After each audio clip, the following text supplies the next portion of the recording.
Hi, I'm Dan Furson. Welcome to Steele's series on firewood. In this series, we're going to go through everything from selecting the right tree to splitting and stacking the firewood. So let's get started. We're going to head out in the woods and look at some trees.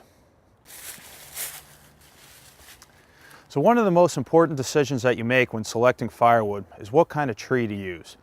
This tree that I'm standing right next to is a nice, strong oak tree. And oak is one of the best types of wood that you can have for firewood. It burns very hot, it creates very little soot. So one great way to tell what kind of firewood you're going to find in your woods is to look down at the ground. You can see we've got some nice broad leaves here. These are from deciduous trees, also known as hardwoods, which are the best type of wood for firewood. You also have a whole lot of pine needles here. That's going to be from a pine tree or maybe from a hemlock tree. That type of wood does not put off as much heat as a hardwood. So if you can, and if you have access to it, always try to use hardwood for your firewood. So with that, let me show you some other trees that aren't so good for firewood.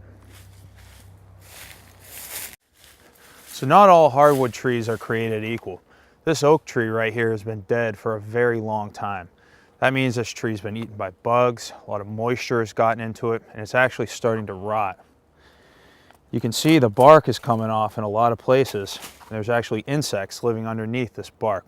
It's definitely something you don't want to bring into your house, and it's not even going to last a very long time anyway. So try to stay away from old, dead trees. So here we have a really big pine tree.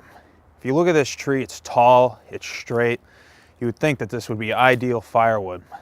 But as I said before, pine really does not burn very hot, and it produces a lot of tars and resin that build up in your chimney and in your fireplace.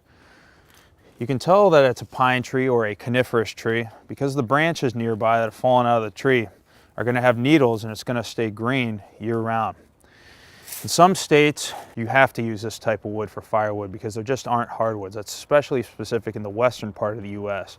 So we've talked about selecting the right kind of tree for your firewood. In the next video, we're going to talk about preparing a safe area to work in, as well as cutting and splitting your firewood.